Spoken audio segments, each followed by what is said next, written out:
जय गुरु जी, शुक्राना गुरु जी, अनंतम अनंतम शुक्राना गुरु जी। सारी संगत को भी मेरा सुमन आंटी का प्यार भरा जय गुरु जी। संगत जी, मैं कर रही हूँ गुरु जी का गुणगान और आपके साथ शेयर कर रही हूँ कुछ बातें गुरु जी की। तो आप इस वीडियो को पूरा देखिएगा, गुरु जी की ब्लेसिंग जरूर लीजिएगा, क्योंकि जब भी हम कोई सत्संग शेयर करते हैं तो उसमें छिपी होती है गुरु जी की ढेरों ढेरों ब्लेसिंग। तो हम जितना ज़्यादा सत्संग को सुनते हैं, शेयर करते हैं, उतना ज़्यादा ही हमें गुरु जी की कृपा प्राप्त होती है। और भक्ति का जो सबसे पहला नियम है वो है श्रवण।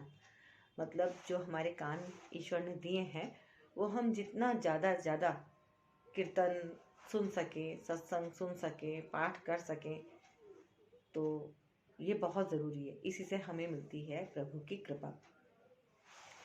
अब सही बात है, कोई भी इस चीज़ के लिए क्लास तो होती नहीं। सत्संग ही एक ऐसी क्लास है जिसके माध्यम से हमें कुछ नई नई जानकारियाँ मिलती हैं। कुछ ना कुछ हम जरूर प्राप्त करते हैं जब किसी सत्संग को सुनते हैं, जब किसी सत्संग में हम जाते हैं। तो जब हम सत्संग में जाते हैं तो हमारे को गुरु जी के साथ कनेक्शन बनाने में बहुत इजी हो जाता है। और मैं जिस सत्संग में अभी रघुवीर अंकल के सत्संग में गई, वो तो मेरा बहुत ही ज़्यादा ऐसा सत्संग हुआ कि मैं आपको बता नहीं सकती कि उससे मुझे कितनी ज़्यादा ब्लेसिंग मिली है गुरु जी की। कि मैं आपको अपना छोटा सत्संग भी शेयर करती हूँ उसमें, कि मैं घर से जब निकली तो मैं आधा घंटा पहले निकली और मैंने सोचा कि मैं टाइम से पहुँच जाऊँगी, लेकिन मैं थोड़ा सा लेट हो गई। वो तो शुक्र है कि मैं फिर भी इतनी लेट नहीं हुई कि सत्संग शुरू हो जाता, क्योंकि मेरी तो पूरी मंशा यही रहती है कि मैं सत्संग को शुरू होने से पहले मैं वहाँ पे पहुँच जाऊँ। लेकिन कभी कभी होता है ना कि 2-4 मिनट ऊपर नीचे हो ही जाते हैं, लेकिन फिर भी मेरी इच्छा होती है कि वेलकम बैंड से पहले मुझे पहुँचना है। मुझे गुरु जी के चरणों के पास आगे जितना भी हो सके वहाँ बैठना है। बाकी तो गुरु जी की इच्छा होती है जहाँ वो बिठा दें, लेकिन मेरी जो अंदर से इच्छा होती है वो फ्रंट पे बैठने की होती है, मैं फ्रंट में बैठूं। तो इस बार जब मैं जो रघुवीर अंकल जी का सत्संग हुआ उसमें मैं जब गई तो थोड़ा सा लेट होने के कारण मुझे ऐसा लगा कि मेरे को अब पीछे की सीट मिलेगी। और पूरा जो उनका हॉल था, वो कमरा काफ़ी बड़ा था, लेकिन वो पूरा फुल हो चुका था, क्योंकि रघुवीर अंकल से मिलने के लिए बहुत सत्संग दूर दूर संगत जी बहुत दूर दूर से आए थे। तो सत्संग बहुत बड़ा था, मतलब वो तो घर में ही रहा था, क्योंकि घर भी काफ़ी बड़ा था वैसे वो, और अंदर उन्होंने रूम्स भी खोल दिए थे। तो मेरे को भी ये कहा गया कि आप अंदर रूम में बैठ जाओ।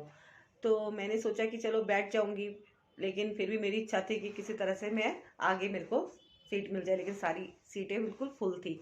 तो बस गुरु जी से अरदास करी कि गुरु जी थोड़ा कृपा करो, मुझे जो है अपने चरणों में स्थान दे दो। तो थोड़ा सा मैं जब आ गई तो मैंने देखा कि वहाँ पे जो है 2 जनों के बैठने की सीट थी। तो मैं बैठ गई। तो गुरु जी की कृपा ऐसी हुई कि जो रघुवीर अंकल जी वहाँ पे आए तो वो बिल्कुल मेरे सामने ही बैठे। तो मैं तो तृप्त हो गई कि भाई गुरु जी ने बहुत कृपा करी मुझ पर। और जब मैंने रघुवीर अंकल के सामने बैठ के उनके सत्संग सुने तो बस मुझे तो ऐसा लगा जैसे कि गुरु जी बिल्कुल साक्षात बैठ के और मुझे अपनी कृपा दे रहे हैं। उनकी कृपा मुझे प्राप्त हो रही है, उनकी ब्लेसिंग मुझे पूरी प्राप्त हो रही है। रघुवीर अंकल जी ने गुरु जी को देख रखा है, तो इससे मुझे और भी ज़्यादा मतलब बहुत ही ज़्यादा गुड फीलिंग आती है, जब मुझे लगता है कि ये ऐसी संगत हैं जिन्होंने गुरु जी के साथ फेस टू फेस कनेक्ट करा हुआ है। अब हम तो बस स्वरूप के माध्यम से ही गुरु जी से कनेक्ट हो रहे हैं, है ना। लेकिन फिर भी ईश्वर की कृपा है और मैं पूरी तरह से सनातन धर्म को मानती हूँ। तो अभी भी मैं मानती ही हूँ, गुरु जी के साथ जुड़ी हूँ, लेकिन फिर भी मेरे आराध्य मेरी माता हैं, तो मैं उनके साथ तो पूरी तरह से कनेक्शन में हूँ अभी भी और रहूँगी। क्योंकि शिव जी हैं, पार्वती जी हैं, वो मैं उनको शुरू से ही मानती आई हूँ, दुर्गा माता को। तो वो तो मेरी आराध्य हैं। तो उन्हीं की कृपा से मुझे गुरु जी के साथ कनेक्ट करने का मौका मिला, ऐसा मैं मानती हूँ, है ना। कुछ कृपा तो उनकी रही जो मैं गुरु जी की शरण में आई। तो उनका भी बहुत बहुत धन्यवाद है, क्योंकि भक्ति हम तभी कर पाते हैं जब हमें थोड़ा सा ज्ञान मिलता है ना। तो भक्ति से ज्ञान मिलता है और ज्ञान से हमें भक्ति करने की प्रेरणा मिलती है। तो गुरुजी का सिमरन तो वही कर पाते हैं जिन पर गुरुजी की कृपा होती है ना। से सिमरे जिन्हें आप सिमराएं, तो ये तो हम सब जानते ही हैं। तो मुझे मतलब वहाँ पे जाके बहुत ही अच्छा लगा। तो ये तो मेरा एक छोटा सा प्यारा सा क्यूट सा सत्संग है जो मैंने आपके साथ शेयर करा। और आगे मैं जो कर रही हूँ गुरुजी का गुणगान, वो एक बहुत ही प्यारा सा मैसेज एक आंटी ने मुझे भेजा है, वो मैं आपके साथ शेयर कर रही हूँ। तो आप सब भी उसे ज़रूर सुनेगा और वीडियो को लाइक शेयर ज़रूर कीजिएगा। आगे ज़्यादा से ज़्यादा संगत इसको सुने। तो संगत जी मैं स्टार्ट करती हूँ, और इससे पहले मैं स्टार्ट करूँ, आप गुरुजी ब्लेसिंग कल्याण कीर्तन चैनल को जरूर सब्सक्राइब कर लीजिए, वीडियो को लाइक भी कीजिएगा, कमेंट में गुरुजी का शुक्राना भी जरूर कीजिएगा। तो शुरू करते हैं गुरुजी का गुणगान।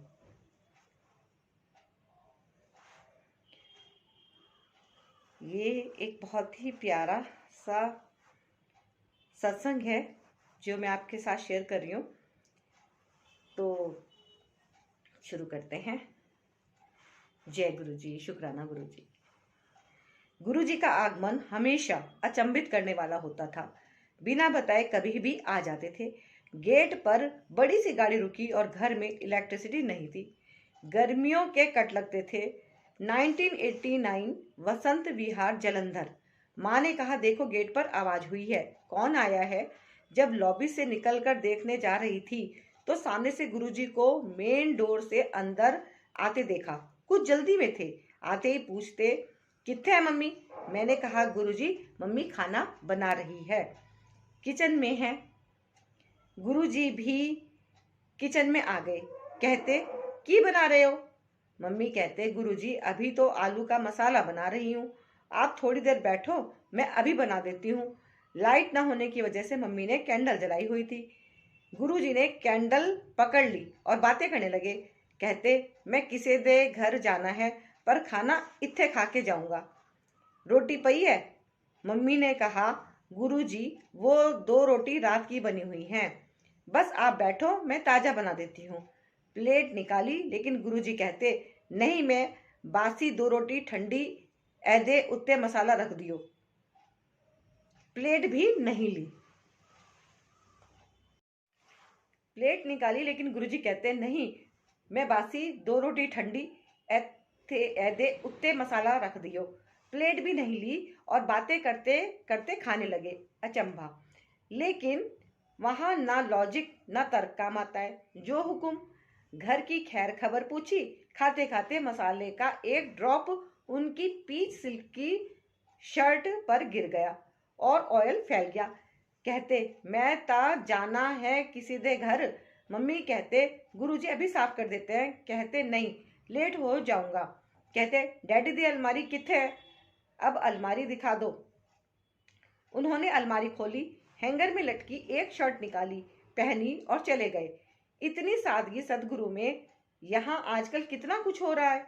गुरुजी को बाहर दुनिया में खोजा जा रहा है। सोच में, कर्म में, विचार में, वाणी में, हृदय की शुद्धता में खोजें।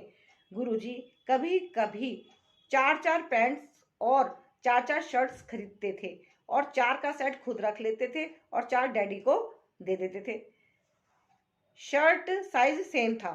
उनकी क्या लीला थी वही जानते थे। हर मैसेज जीवन बदलने वाला था, इसलिए कभी प्रवचन नहीं किया उन्होंने। उनके एक्शंस ही लेसन थे। गुरुजी कभी भी किसी भी वस्तु से अटैच्ड नहीं होते थे। नया आया तो पहले पुराने को किसी और को हाथ के हाथ दे देते थे। संगत प्यार से श्रद्धा से गिफ्ट लाती, कई बार गुरुजी वही गिफ्ट्स उसी संगत में बांट देते। इसके पीछे का मैसेज देखो। इस तरह उनसे कभी कुछ मांगा ही नहीं। जो दिया अपने आप अपनी खुशी से दिया। जब अपनी नीयत साफ है तो उनके खाते में सब हिसाब लिखा जाता है। जब उनको लगता है तो वो किसी ना किसी जरिए से उस काम को अंजाम दे देते हैं। दूसरों के लिए कल्याणकारी बने। सिर्फ अपने बच्चों की ही सलामती नहीं, बल्कि सबकी भलाई मांगे। ईश्वर दूसरे के दिल में भी बसता है, ये हम भूल जाते हैं।